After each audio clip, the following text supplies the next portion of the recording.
Les lots Tshisekedi, le gouvernement ya Tshisekedi, eza koko sabiso, soto mouton ya Fati, et comme tina ba 10 millions de dollars soto mouton moro. Mais biso ngai na Richard Muyej. Pour na sala kana Richard Muyej. Ngai na Richard Muyej, totonga soto mouton moko. Avant ba benga na biso na lola ba. Ba kangela biso awa na Kinshasa. Totonga soto mouton moko, écouta 2 millions. 2 millions à peu près à 600 000, hein, 2 millions 600. Mais t'as là, mais à Fati 10 millions. 10 millions. So ndani ya zoyiba, na yebite. Hein? Na yebite. Na yebite. Yo téléspectateurs, Lucas information. Bino 2 millions 600. T'es 2 millions 600, 2 millions 200. La tique la personne chiffre. 2 millions 264 000 dollars. Baramble nyonso etika jekamini ya ba teneur pauvre ya nini nyonso esili na bandeko ya mokonzi ya mboka bazo punza kozote o ba bengi na français pillage bazo punza mboka ko punza ba réserve na yebisio le plus grand bandit sur le plan politique dans ce pays c'est Alingete. Papa solo makambozo ngana yebisio yango na ba oyo ngana ko traquer miyibi mutango ko traquer muyibi te yemoko fakwa Alingete kei c'est ezabatu oyo soki to changer régime il faut ko kanga Alingete oui faut kanga ye na batu nyonso wana équipe ne wana babandi mtusu wana oyo bakenda ko terroriser voilà voilà Félix Azali parmi médiocre wa président de la Congo. Na lobby akoki te kokamba mboka. Il n'est pas à la hauteur des attentes. Batu bazozela mingi et pas inaye ye a kokoka kokamba bisote. Vraiment nous sommes déçus, nous sommes écœurés. La loi est claire qu'un leader de l'opposition ne peut pas être interpellé, arrêté, jugé pour de fait de ses convictions politiques, c'est clair. Il faut qu'on se dise la vérité. Congolais, à mon côté, à Kenda, que je pas la banque à Bruxelles, Aya Kocha est président. Ayaki Kobundela comme président. Et pas la banque à Bruxelles. Oui, et pas la banque à Bruxelles. Et Baniko. Papa n'a pas fait. Papa n'a pas fait na Kinshasa. Oh, pourquoi on a pas soin? Oh, à Kenda nini? Akina kufanya na hotel. Lokuta ndako epa na bango. Ndaba Félix Tshisekedi. Epa na bango ezande na poto. Toute sa famille vit na poto. Solo mamuzo ba papa. Bana na nyonso ba citoyen belge. Président Kabila azako sala ke seni abimina carte d'électeur na ye. Moi si na na carte d'électeur. O shomona mama ona azana carte d'électeur. Maman Denise. Ah. Aussi, on a une carte d'électeur. Bah, tu as aussi un rôle. Vous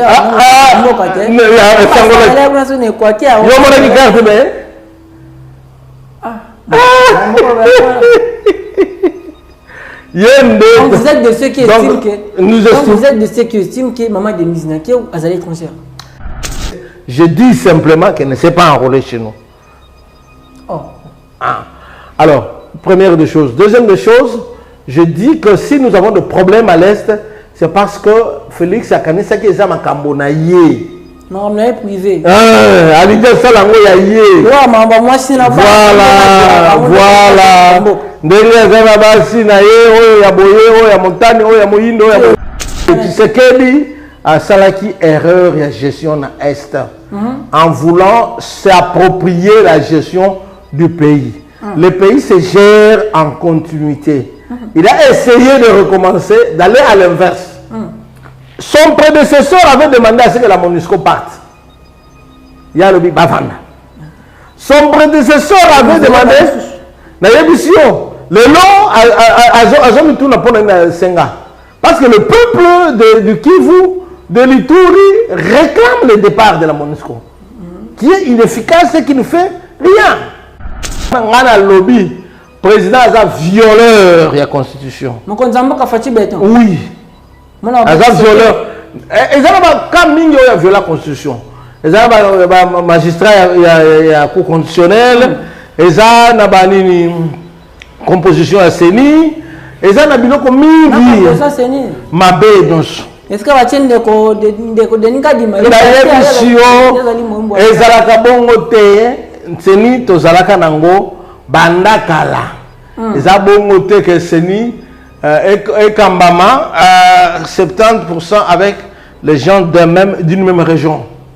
Bon, quand j'ai un beau carabiso, je crois que yango est makinga na prison, ils ont des règles. Mon konzia mboka awa na Congo okoki ko critiquer ye. Okoki ko loba ya lobi A yo lobi B. Pe za mabete. Tango na lobi il faut atika ko violer constitution na gestion ya lwalaba bakanga ngai batinga baket ko bomba ngai na 3 Zulu. Maloko ya 3 Zulu. Oyo ya lobaka ngala kangi. Ezo sala. 3 jours. 3 Zoulous en face à primature. Nazalaki kuna na sali 6 mois. Hein? Lokota aner. Aner nazalaki kuna. 6 mois na aner. 6 mois na aner. Kobimate, ko salate, et le côté pas de gymnastique, rien. Kolala na se, koliamba la moko. Parfois même au pesi, mbongo na yeba somelo bi wa kolia ba kanayi donc nyonso eza permis kuna parce que ozali na maloko ya privé. Il y a monsieur Tshisekedi. Monsieur Félix Tshisekedi a Osalandedi. Dictature. Monsieur Félix Tshisekedi, c'est un dictateur, mon enfant. Oui. Mais pour moi, c'est un démocrate. Ngai Nazali Elembo, il y a dictature, il y a Félix Tshisekedi. Seulement beaucoup. Oui, il y a solo. Kolobaka, président Nabiso Azali Moutou, Malamu, peut-être, place à Salagana Mindele. Parce que Kounande a le Bakangai. C'est pas que Mgoromongo tango na na bloc. Ni bakonga lo la yote. Chacun lingaka ngai mbele apesaki ordre ba séquestrer ngai te. Parce que ngai nazali nayebi ko simbata munduki te. Na mokonza moka senga bakanga maloka ngote ema na Congo. Papa nga nayebi siyo ko. Bakanga ba aner senga ngama te. Bakanga na colonie na aner et puis ba inviter nga to discuter. Na kieko discuter donc on a tout congolais. Na discussion wana oh zela nano zela matamutuka longola bilamba boy matamutuka sala boy ti na se retrouver na 3 jours na beti kuna 6 mois ya pasi président a commis na mboka ya Mindele batuni yendene bi non ngai na mboka na ngai na zela na prisonnier politique te ngai na zela kati ya kasho Jimmy tenga na kati ya kasho Barnabé Milingano na kati ya kasho Jean-Marc Kabunda na kati ya kasho Henri Mazi aleka wana oyo nani mususu wana nini oyo ya ensemble wana jeunesse ensemble yeba kasho et puis il n'invite pour nani na mona ka batu ndenge wana amona ka biso ndenge donc akosa kina na éviter soki akosa ki be oyo alobaki ezaki ya solo eza lokola ngambo oyo ya bafufu ya manyoko abi tokomi kolia mapa nyonso toliaka wana na kindoza eza na 10% ya mayele wana pa kusa na éviter soki akosaki style la oza suki belé bona wande fa belé pourquoi communiquer suki belé ezali indice ya bato oyo na kati na bango ba kondima makambo ndenge ezo salema te par rapport à ce qui se fait gestion ya mboka na biso ndenge ekomi à partir de 2019 eza yango te toza na clique moko ya bato moko bakenda kobeta mabanga na poto barate mabanga na poto babandi koyela biso na mafinga atie mutu moko kuna incompétent non élu na suka si aza na compétence ya gérer mboka wana te professionnel ko mayele te mona ko aza mayele te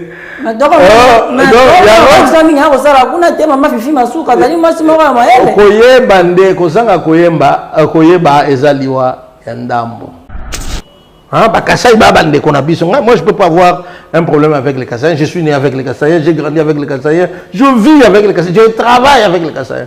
Makamba tribalisme et pas la biso zate mais eza likambo ya justice distributive. Tant ba opesa ba poste ba opesa ngona bato nyonso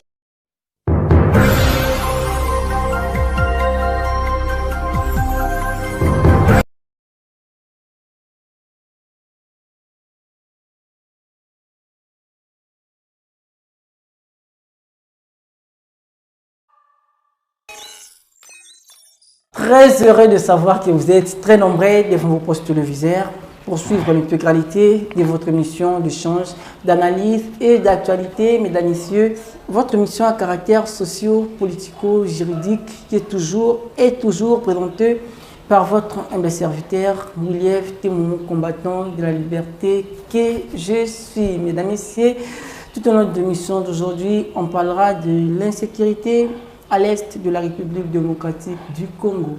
Que faudra-t-il faire pour amener la paix à l'est de la République démocratique du Congo? Toujours tout au long de cette émission, on parlera également des élections de 2023. Est-ce qu'il y aura élection dans un délai constitutionnel ou non?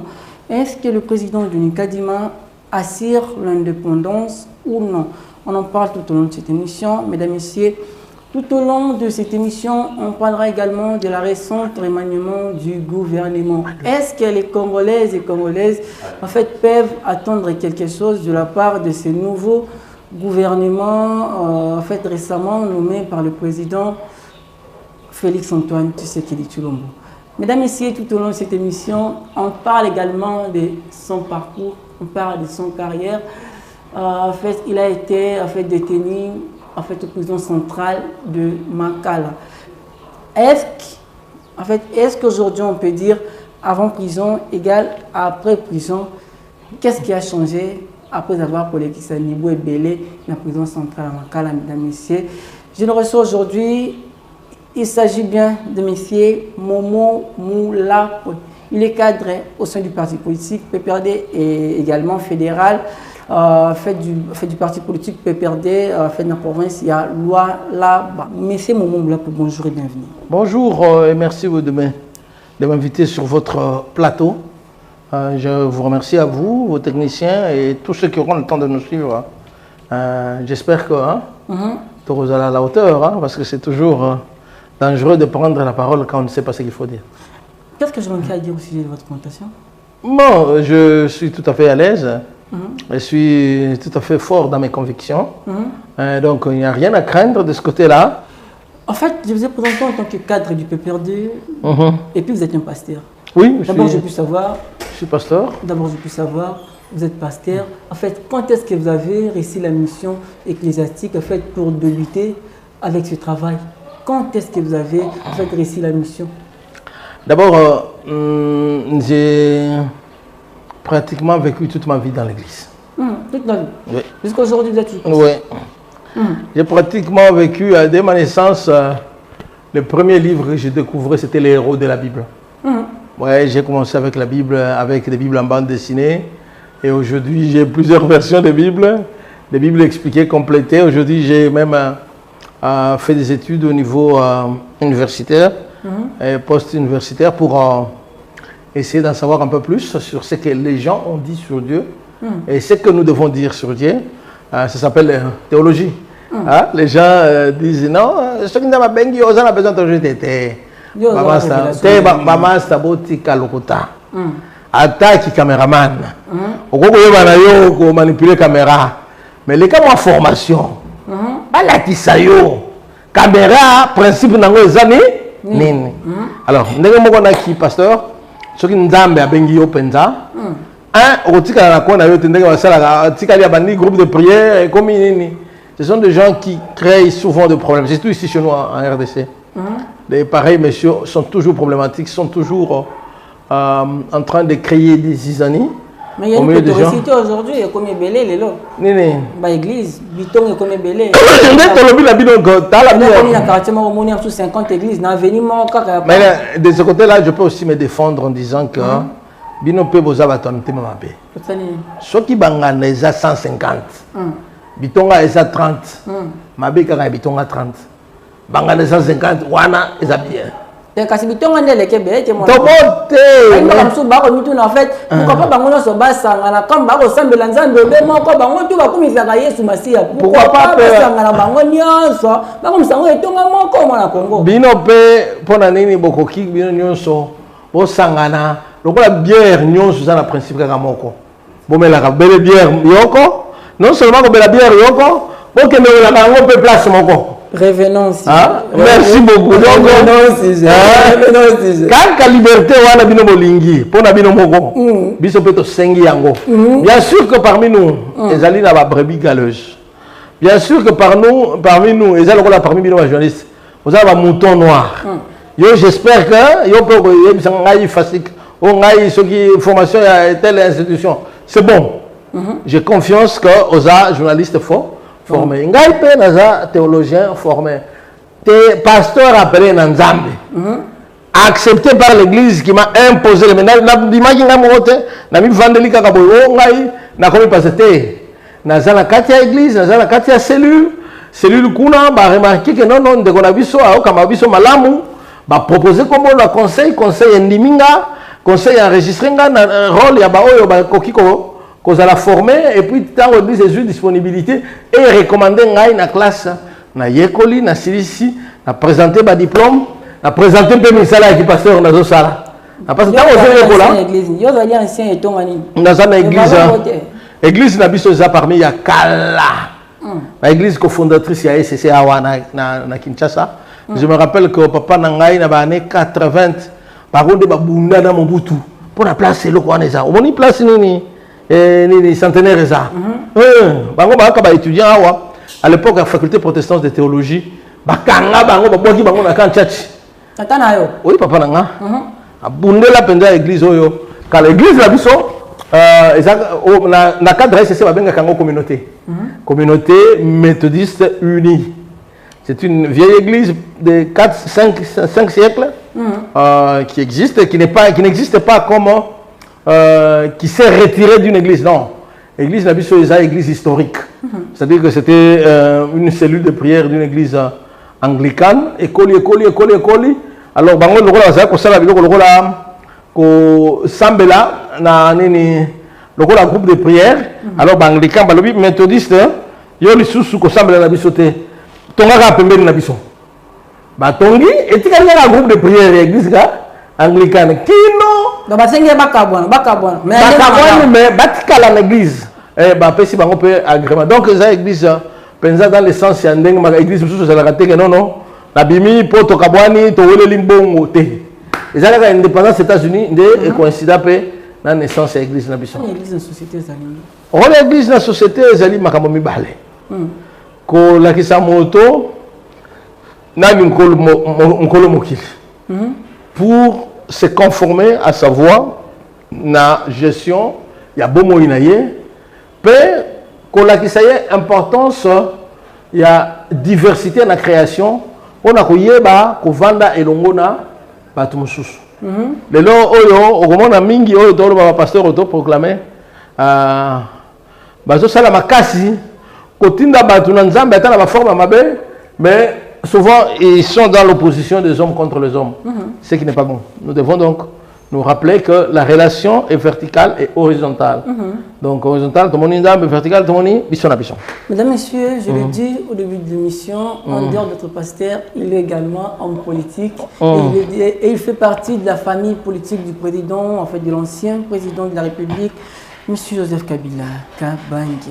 En fait, Monsieur Moumoula en fait, dehors aux Armoussal en Zambé, il y a aux alliés en politique. Si. D'abord, je puis savoir, il y a un boîte de tokota, en fait, le mouvement politique, style où tu vas Nini. Style là, aux Asuki Belé, bon, on a des pourquoi communiquer Suki Belé ezali indice ya batu oyo na kati na bango ba akondima makambo ndenge ezo salema te. En règle générale, biso oyo tozaboye tozali na ba reproche tozomisala biso moko pe tozosala baninga. Dans le sens au lieu de la violence extérieure, je me violente moi-même en exprimant mon désaccord par rapport à ce qui s'est fait. Gestion il y a un mboka na biso ndenge komi à partir de 2019 ils ont voté. Gestion mboka na biso. Oui. Bande konabiso d'abord jusqu'à la fin de la présidence du président Kabila. C'était makambo ya kokosa mikolo nyonso asala ki boye d'ailleurs au moment la kokima d'ailleurs boye mais les réalité za msusu Kabila za Ce qui a bimi, Batunion Sozolanda. Ce qui a qui a Koloba, mais peut-être avec ça, même stabilité.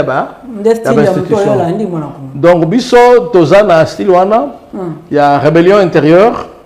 Tozo exprimé à travers rébellion intérieure et la kisi que mboko yo eko babongi nyonso komona nyonso kitoko il faut uta na bana Congo mais malheureusement toza na clique moko ya batu moko bakenda ko beta mabanga na poto barate mabanga na poto babandi ko yo la biso na mafinga et après to pesi bango ko rappelle bien mon konzamboka yepa zali diaspora yepa utaki mboka tant enfin yepa utaki mikila poto tant ko loba bon mon konzamboka abiso yepa utaki mikila poto mona Congo c'est un choix yaye ye apona ko kende exil ye apona ko zonga ko zoma ma nini bokonzi ya mboka et puis bokonzi ya mboka na biso je crois que yango makinga na prison eza na ba règle mokonzi ya mboka awa na Congo okoki ko critiquer ye okoki ko loba ya lobi a yo lobi b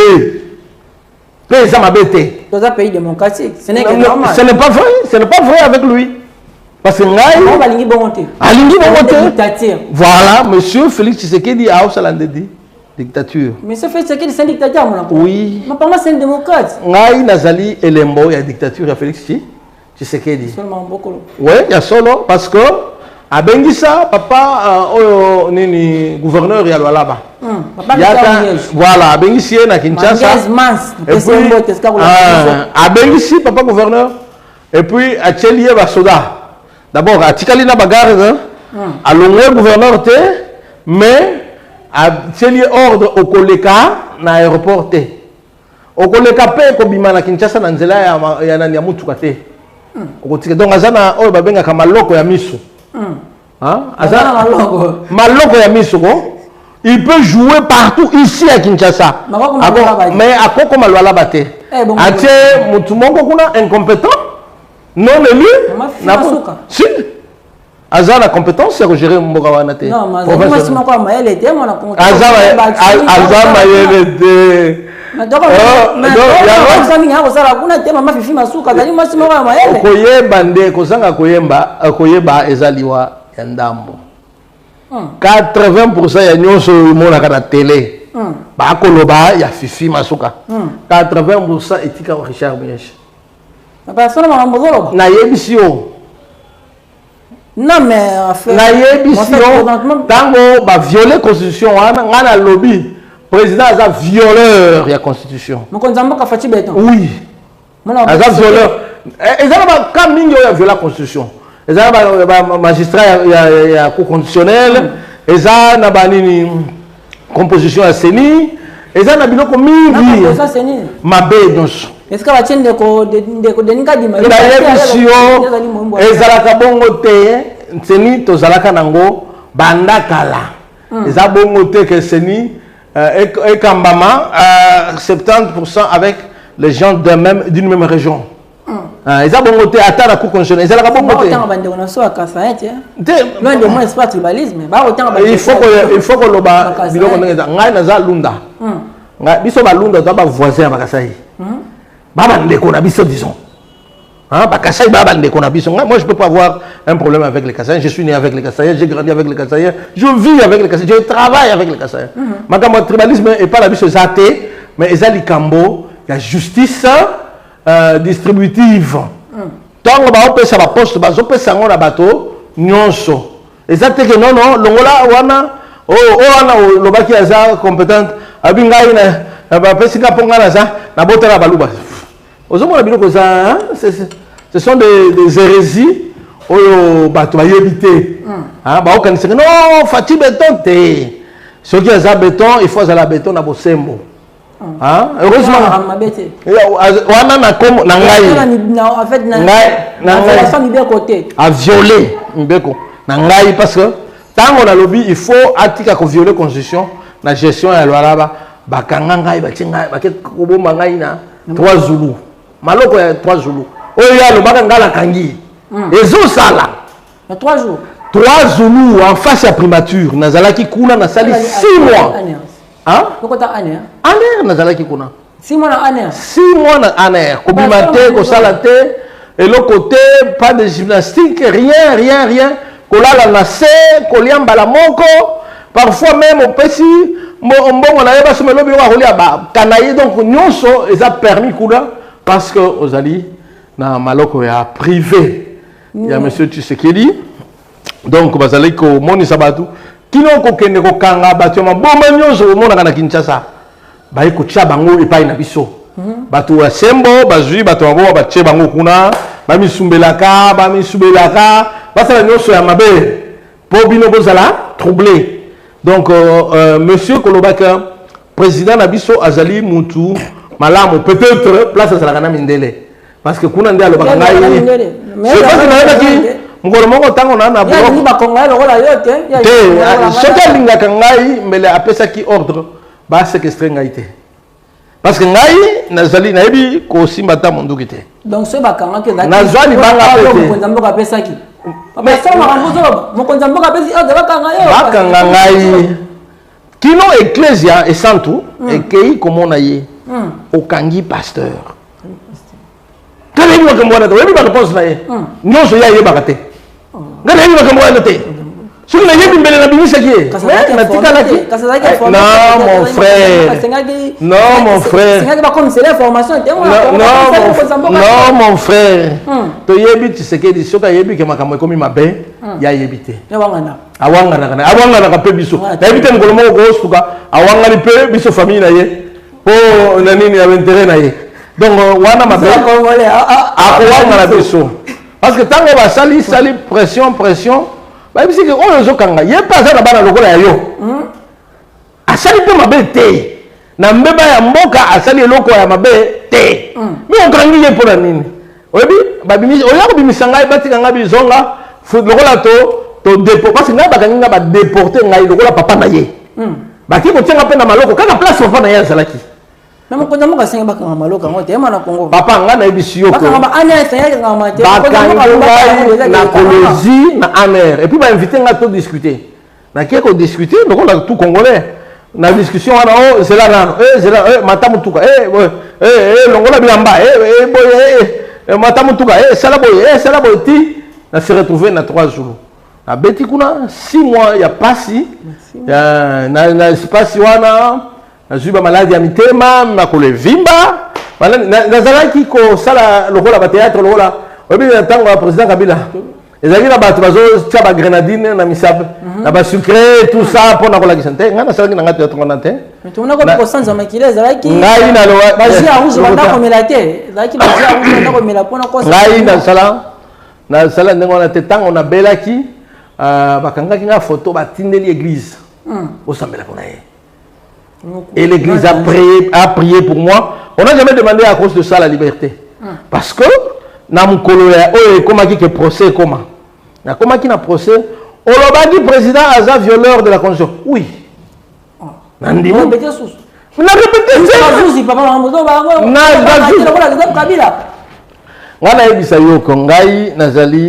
Révolutionnaire silencieux. Silencieux. Je suis un révolutionnaire silencieux et j'ai dit que le président est un violeur de la Constitution. Pourquoi tu as dit que le président est un violeur de la Constitution? N'appelle ça qui Constitution? J'ai donné la loi portant statut de l'opposition, l'article 15, qui m'autorise à dire que quand quelque chose ne va pas, j'ai le droit de le dire. Et je suis protégé. Je ne devais même pas faire l'objet d'une interpellation, même pas faire l'objet d'une poursuite, même pas faire l'objet d'un jugement. Mais ils m'ont interpellé, ils m'ont poursuivi, ils m'ont arrêté et ils m'ont retiré du système judiciaire en m'enfermant à l'ANR avant de me remettre au niveau de la prison Makala. Qu'on appelle Bazouzi Moussoussou pour Bazou soit ordre, Bazou me connaître ba droit, Nabiso. Hein? Parce que les alliés na mutumoko na koyo te kati la batu ba gouvernement ya mikolo. Azo gange la Bazouzi na kati ya procès. Papa seulement Mbozoro. Nabiso. Ako gouvernement mikolo. Oh bakoti na gouvernement moko na bango azo gange la. Ba juge. Bon, na kopesa kaka ndisi moko. Abeta ka choko. Seulement Mbozoro. asaka choko azo bisa ba juge méditation indice ba imboka ba comprendre la basi ba yebi la vérité basi ba yebi yeke azo bisa ba juge ye avocat azo kangisa avocat yo kanga mo na ba bisi monsieur tu n'as pas le droit yo kangisa ba tubino kwa bi est-ce que mo yebi que hiérarchie ça là ye hiérarchie na bisi yo un député provincial qui se croit être hiérarchie à ba juge après si ku na ngai son excellence monsieur député provincial Eli Alemba honorable Peter Kazadi excellence pesa mbote ngara bibo ngomwana te ngara mbote na bia pesa mbote na oyo lingi kutu na Peter Kazadi akali kutu na ngara pesa mbote ngali kamona yo ngazaliwa kazi continue ma ngai na lobby donc ba juge va pesa ba ordre to présenter exception oyanga na avocat na choko ne mutako te wana si bango baopesa ba ordre mosusu kutu oyo aza kopesa ba ordre natikaki ye mpe na makala akoti mpe na makala akomi kolela o loboko ezosoli te monsieur nano ezwi te vanda nano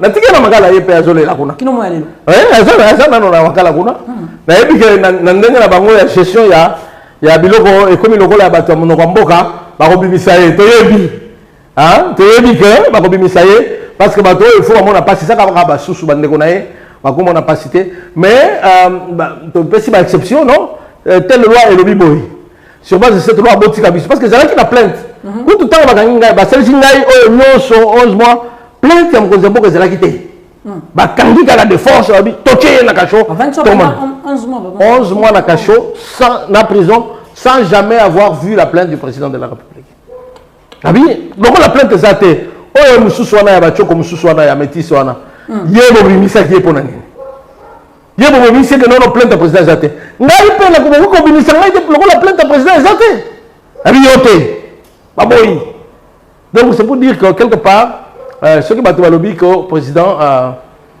Félix azali kogérer bien il faut kolimbisa bango il ne faut pas permettre à monsieur Félix de continuer baosala masumu ya mabe lokola ye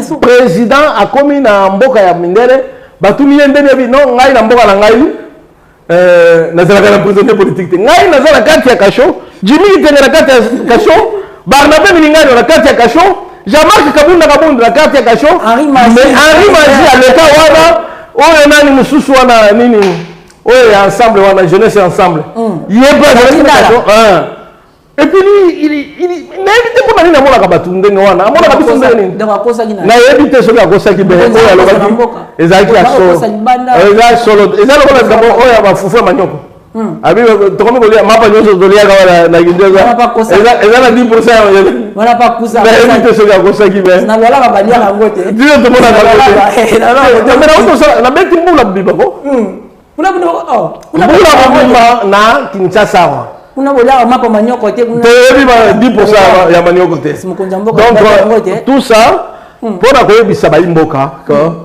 en fait le choix de Fachi comme président n'était pas un mauvais choix mais le président lui-même a mal choisi lokola nayebi que question na yo mususu ezalaki likambo ya est wana il a commis la plus grosse erreur dans un pays qui consiste à vouloir créer sa politique étrangère. On ne recrée pas la politique étrangère d'un pays. Ce qui est l'autre, on n'a pas si nabati. Il y a M23, là-bas, groupe, il y a président Kabila, un groupe, à peu près une cinquantaine, et Moussoussou, il y a un groupe de noms. Et ça, il y a le sous-souté. Mais avec lui, alors, près de 50 groupes sur un espace de 3 provinces et 4 provinces, on a commencé 120. Parce que ils ont foutu. Plus de 120 groupes armés. Plus de 120 groupes armés. C'est parce qu'un pays ne change pas de politique extérieure. Un président sérieux, face aux adversaires du pays, ne peut pas dire « Oyo Azagil Bosso Nangaï ». Ils doivent dire « Moi, il y a 10 ans, j'ai fait. Il y a 5 ans, j'ai fait. » Il faut aller là-bas. On a un présent continuel. Il faut savoir assumer. Mais en fait, donc Fachi se justifie en fait Nabila la présence de Kabila. C'est là. Le rôle a été le Kabila n'a pas marre côté Zalingate. Kabila. Ce qui a eu Baraka Azara Makasi pe Mayele ya kubungisa makambo oyo Kabila Gérard Tembela senga ki président mais to kenda ko soite mais mais tolanda ki yana libula makasi tellement na Congo to kuta to kenda ko c'était vraiment profond selon mon konzamo il faut qu'on se dise la vérité otimona ki libula makasi mona Congolais ata moko ta kenda ko soye pa la bango na Bruxelles aya ko cha président ayaki ko bundela ko comme président pas la bango na Bruxelles oui et pas la bango na Bruxelles et baniko na mona Kinshasa mona papa na kufina papa na ya kufina Kinshasa oh kwenda ko ba soin oh akina nini ko ba soin akina ko vanda hotel te ko ba soin kuna lokuta ndako e pa na bango na ba Félix Tshisekedi e pa na bango ezande na poto toute sa famille vit na poto solo mamuzo ba papa bana na nyonso ba citoyen belge bana Félix Tshisekedi nyonso na pesa question na pesa yo question président Kabila azako sala soka ke seni abimina carte d'électeur na ye moi si na carte d'électeur o chomona mama wana azana carte d'électeur maman Denise congolaise antomote bon pene ngo lingi o chomona ya carte d'électeur ba utia ko sangolia mboka te ya sangolia kuna sone kwatia yo mona ki carte be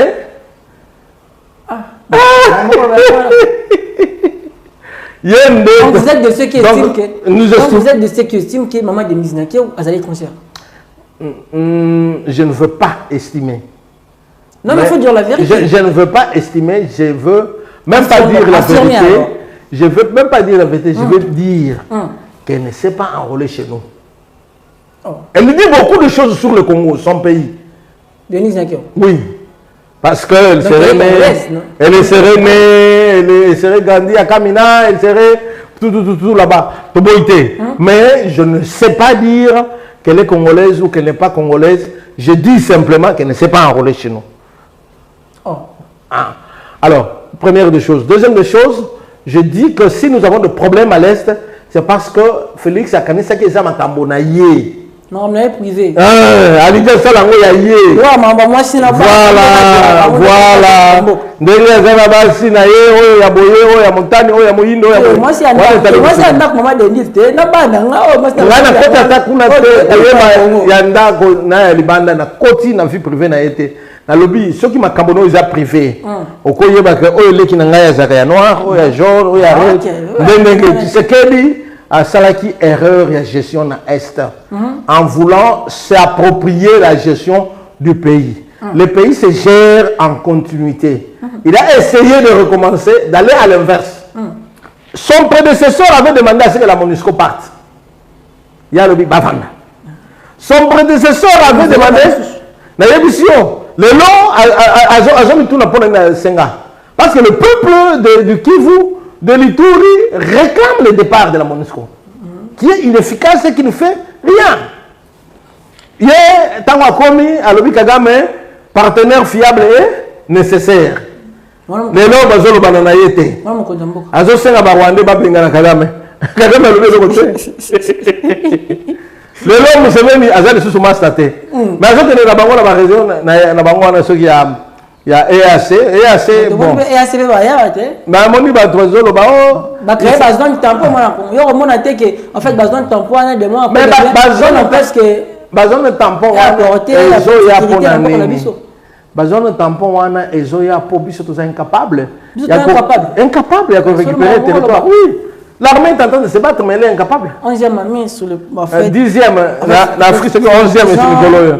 Mais les kamba mabe ndeko eza côté ya est exact surtout au monde passe biso ya ba province.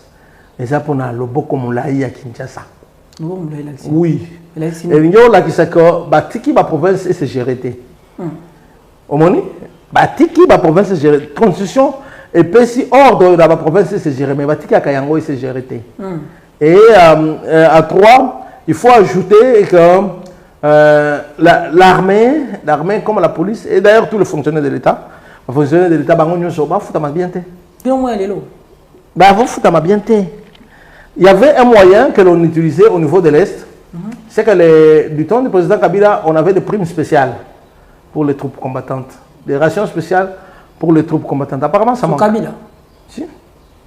Les troupes combattantes, oh, bah, qui na front, on s'en occupait sérieusement. Mais malheureusement, là, apparemment, il n'y a pas eu continuité sur Félix Tshisekedi. C'est ça le problème que j'ai dit. Le président n'a pas continué le rôle de l'État. Oui, ça peut exemple, la Chine, par exemple, comment on n'a jamais Xi Jinping a critiqué Mao. Donc, comment on n'a jamais homme fort et réussi à Mikolo Poutine a critiqué Boris Yeltsin. Jamais. Il assume. Comment on n'a jamais Macron a critiqué Hollande. Jamais. Comment on n'a jamais le président des États-Unis a critiqué le prédécesseur Trump. Jamais. Donc, par manque de leadership éclairé, bazo finga na bakanisi bazangi leadership éclairé bazangi leadership éclairé konzambo kazali wana tema na kongo tango bazangi leadership yalo ko en fait yalo la non kozanga leadership eza kozanga leader leader azali na fachi mais leadership nezate leader na biso to bengi fachi mais leadership nezate parce que yango zongi sabiso na sima biloko tozali aussi c'est la M23 wana yango wana ezozongela lisusu. Donc je voudrais ici interpeller les amis et les frères pour dire que l'Union soit que le Canada Est et Sengi, la province est autonome et Sengi, les fonctionnaires, l'amélioration, la cabisso, les fonctionnaires, la cabisso, les fonctionnaires, tu as mis tout cas. Tu as mis tout cas, bandako. Il y a un candidat Félix Tshisekedi. Asala na éviter ce que fonctionnaire moko ya pesa ta muntu ka moko. Na éviter ce que pesa ngona ndoto bisu zaki to suito lali.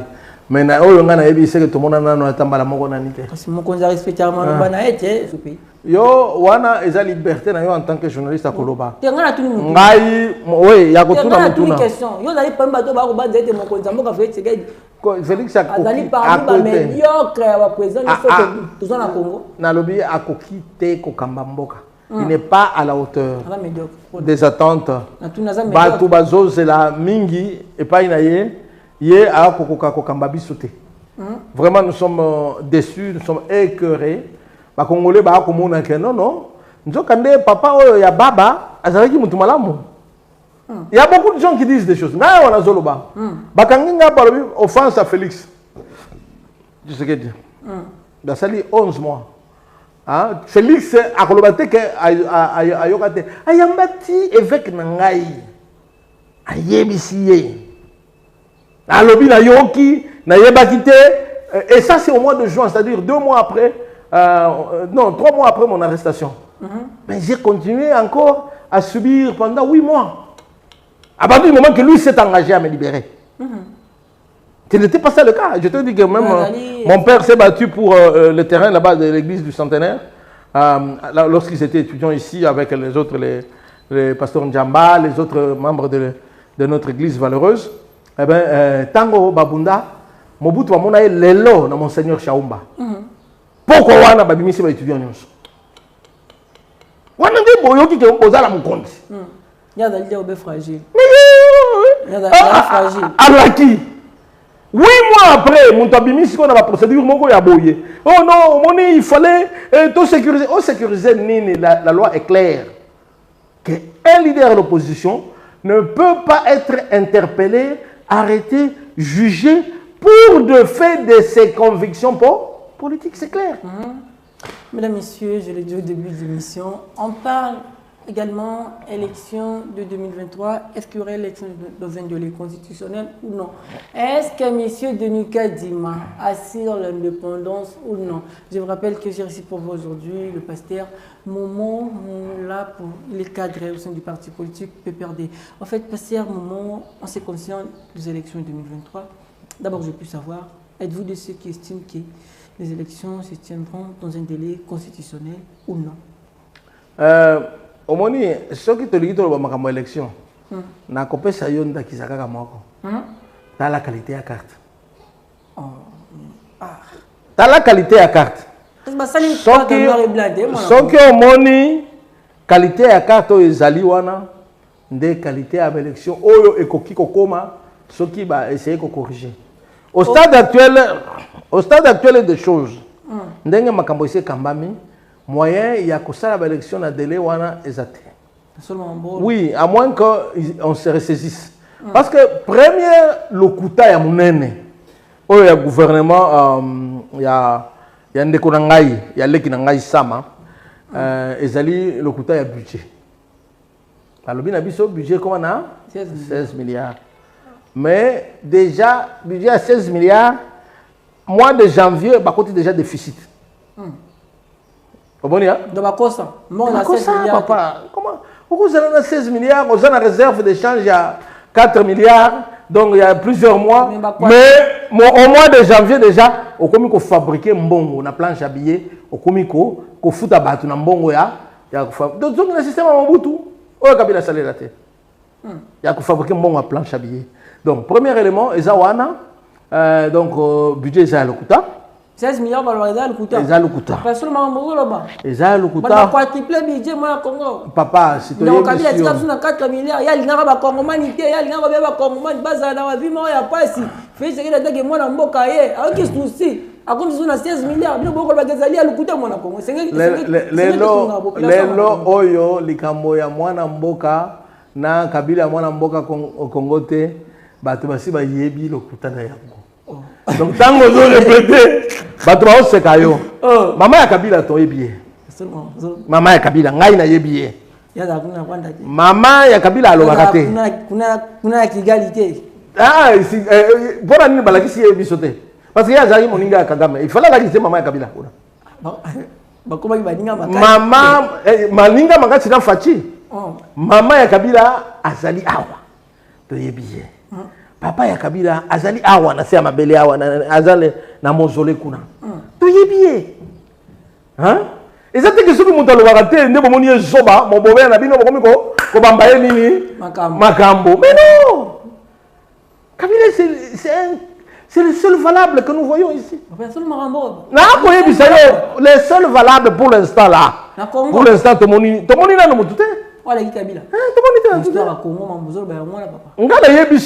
C'est le seul démocrate que nous connaissons dans ce pays capable d'assumer la démocratie. Ce qui m'a lobby Kabila a un budget à 4 milliards. 4 milliards. Puis il y a 9, 10 milliards. Il y a 10 milliards de budget.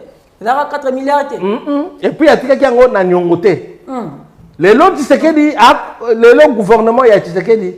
Et ça, Koko Sabiso, na ko yebisa yoko. Kabila sili saba nyongo, mais en 4 ans, à Zongisi nyongo, il y a 10 milliards. En 4 ans, Tshisekedi a BBC koleka Kabila. Kabila a konti sa moko na banyongo te. Lelo oyo, ngana zali oyo babengaka ba Congolais babengaka ba katange. Banani nyonso ya chose. Ya nani oyo ya nini oyo ba ramble nyonso etika jekamine ya ba teneur pauvre ya nini nyonso esili na bandeko ya mokonzi ya mboka bazo punza ko zote o ba bengi na français pillage bazo punza mboka ko punza ba réserve bazo bunda kuna ko bunda et pas la biso kuna Katanga. Ouais. Mais pour nous, vous avez... Donc c'est bon gouverneur. Bon gouverneur nani. Bon gouverneur nani. Maman Fifi m'a D'abord, première correction, comme on a dit, Fifi m'a que c'est vrai, mais Azali vice-gouverneur. À comment gouverneur n'a noté? Donc Azali gouverneur, mais à cause de la gouverneur a été. Attention, il faut faire ça l'indemnité. À coquille cause de la gouverneur. C'est confiance, c'est moi la Congo. Papa. C'est confiance pas habitué. Confiance. Ne corrigea moi, je ne peux pas sur la mboka. Ne combien, enfin ne corrigea moi à s'arrêter dans mboka en fait dans mon sol là-bas. Ndeko Richard Mouyej a eu un contrôle parlementaire avec l'Union, a eu un contrôle parlementaire spécial. Na ba contrôle l'Union soit batikala ko kanga mo yibite. Ba ye ko zwa ba yi Kinshasa. Ba yi IGF. Ce ko tangi article 3 de la Constitution. Na article 171. IGF a ko nyata na makolone na province a contrôler province terre. Ata ipa ngobila ba ko kokate. Ba pekisami ko landa na ndingisa ya constitution. Ils n'ont pas le pouvoir. Nanko. Nanko. na muyibi na kibandi na violation na yebisio le plus grand bandit sur le plan politique dans ce pays c'est Alingete papa solo makambozo ngana yebisio yango na ba oyo ngana ko traquer muyibi mutanga ko traquer muyibi te yemoko fa quoi équipe wana nyonso ije fu muyibi solo makambozo ba ji Alingete na pesa yo exemple na ko tele to moyo ba muyibi ba bana nimba lokuta ba muyibi nyonso bazali en poste ba muyibi nyonso bazali en poste bazokabola na bango bongo pourquoi? Parce que n'a pas un exemple simple. Il n'y a pas d'aller complice. Na kati ya équipe na ya IGF wana. Les ali na ancien DG ya oyo babenga kanini ACGT. Na ancien directeur technique ya ACGT. Azali wana na IGF. Ah la mtakabila, tu es bien mtakabila. To bon ité mais azala IGF. Il y a pas inspecteur général ya IGF kuna. Mais oyebi makambo ezoloba. Balobi no ye wana na ba contrat chinois ye mutu atonga balabala ya 4 km na 11 millions de dollars ba surfacturé 11 millions 11 millions à 4 km à 11 millions mais aza pembeni wana wana ba lingete aza ba équipe ya lingete seulement muzoro na koptanga komba ba tout les complices ceux qui n'ont comprendre bien c'est vraiment na lingina la kisayoko makambo ya lingete wana ezalo tama be lokuta ya mikolo nyonso parlant de muyeji na lingete nani alingete aye na lwalaba asali émission moko boye na kati ya banzete ya nani ya eucalyptus lokola koboy ba ebi mongo 200 millions ba parlement ceux qui 200 millions c'est yoka yeka ba millions 200 millions ba tuni bon komba mukanda te nazala mukanda te kaka oyo na tindaka kuna azui mukanda kutundi 369 millions kaka moye jona ibaki 200 millions na munoko ya lingete 200 millions na mankoma ya lingete 369 millions na nini na confrontation liboso 78 millions kaka mbongo moko wana quand il y a un moyen journal, il y a 369, il y a 200 millions, il y a 300 nani. Ah ouais, transmettre le dossier dans la cassation. Beaucoup de gens qui 26 millions. Et puis comme il bon à fonds spéciaux. Oh, donc contradiction sur contradiction. Na yebisio et comme bon à fonds spécial, les anini. Mon tout ce que gouverneur de Gazawa, j'ai dit, to premier ministre de Gazawa na l'équipe biso sama Lukonde, premier ministre na bureau na ye, azana ba fonds o ba pesa kaye. Il y a à son usage pour les correctifs de la gestion. Parce que gestion orthodoxe, est très rigoureuse. Et quand il vivre bien, il a des fonds qu'il doit utiliser pour rééquilibrer la gestion. Et comme or, cet argent là-bas ne peut faire l'objet de poursuites. Donc, monsieur Alingé, attention qu'il n'a pas azobunda na nini na oyo na journaliste oyo ndeko na bina comme député wana na yebi que non celui-là il ne peut que vivre ça parce qu'il est habitué na nini na makambo ya ko forcer ya ko violer mibeko. Normalement il ne devait pas mettre ses pieds dans les provinces et ETD, c'est constitutionnel. Ce qui a kendaka kuna ko kende ko former ba IGF na biso parce que na ba province il faut qu'ils la gérer na ba organes locaux. Aucun organe de Kinshasa ne peut venir en province pour contrôler. Mais il y a un qui voilà, ils ont violé Mibeko, Alingete Kei, c'est ça, ceux qui ont changé le régime, il faut qu'on kanga. Alingete? Oui. Il faut kanga. Kangaye, na batune nyonsoana, équipe ne wana babandi mtuswana, oba kinako terroriser. Voilà.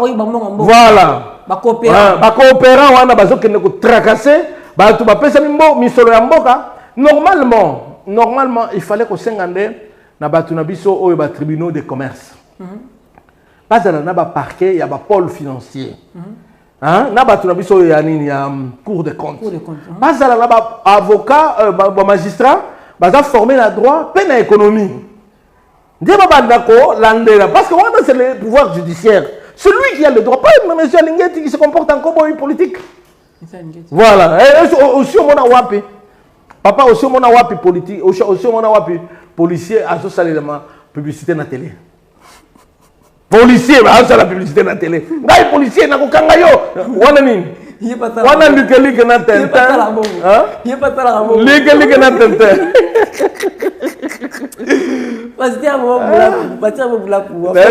Je rappelle que bien qu'on a dit Kongomani avant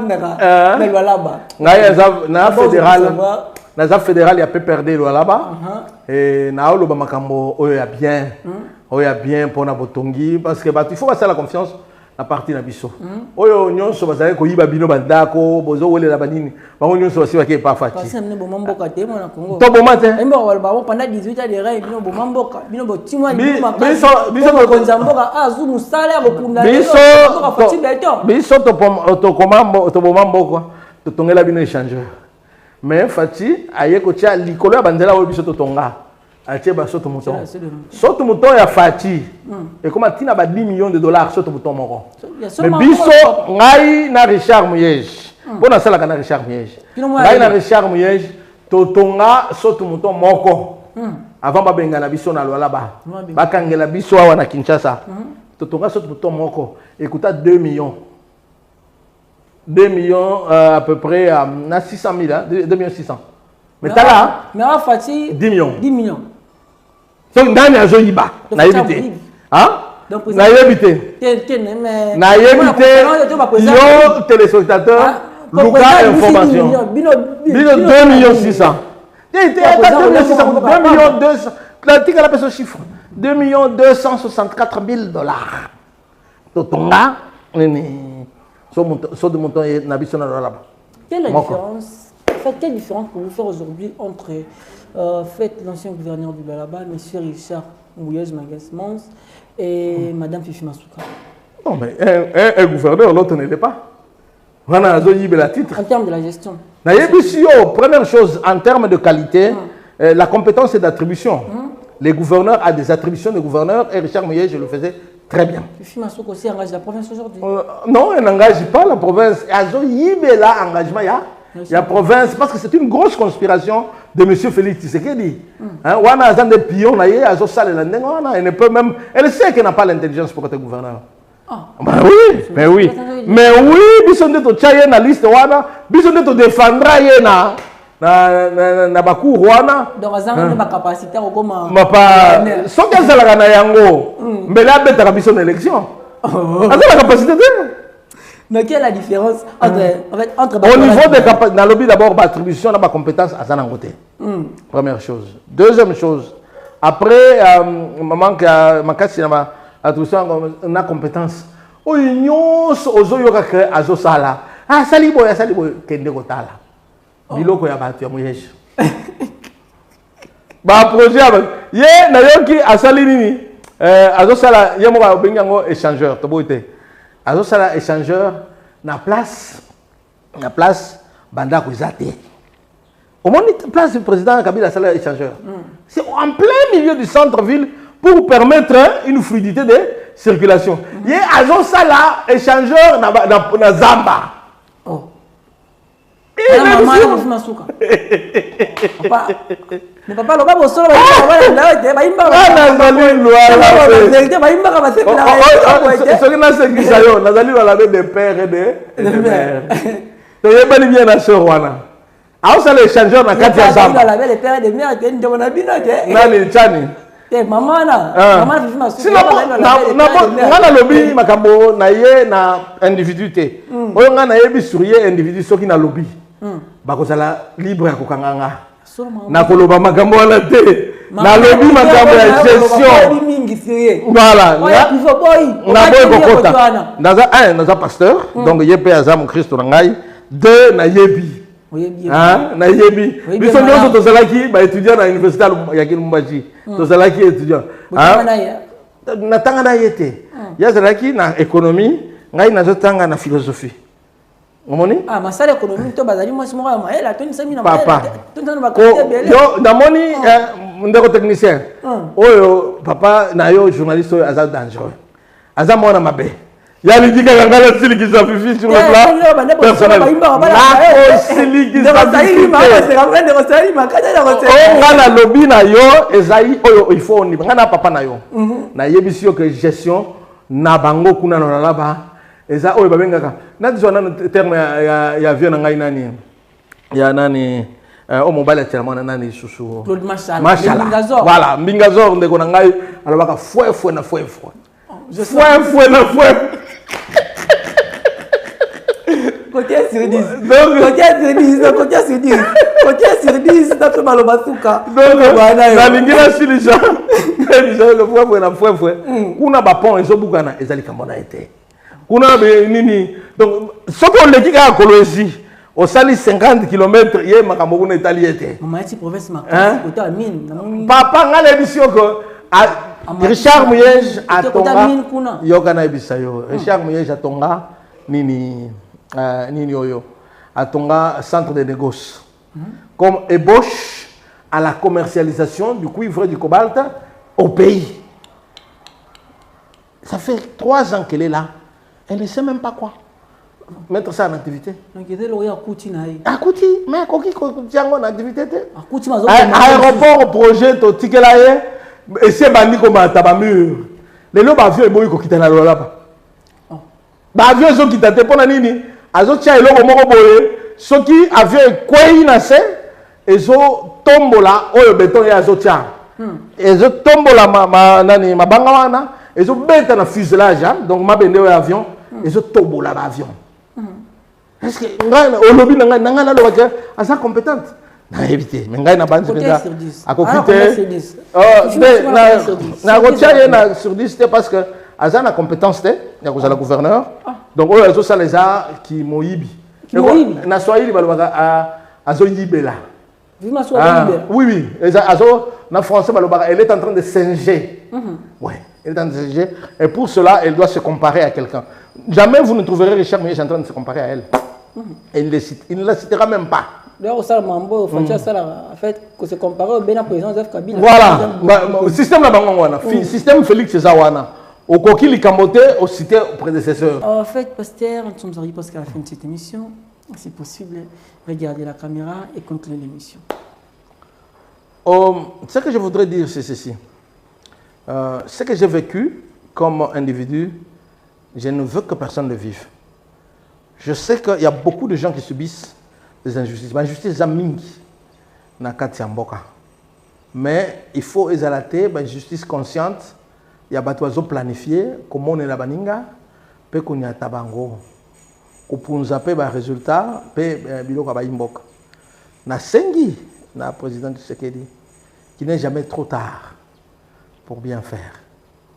Vraiment, si c'est possible, qu'il change le fusil d'épaule et qu'il considère en pratique nous tous comme ses frères. Je suis congolais.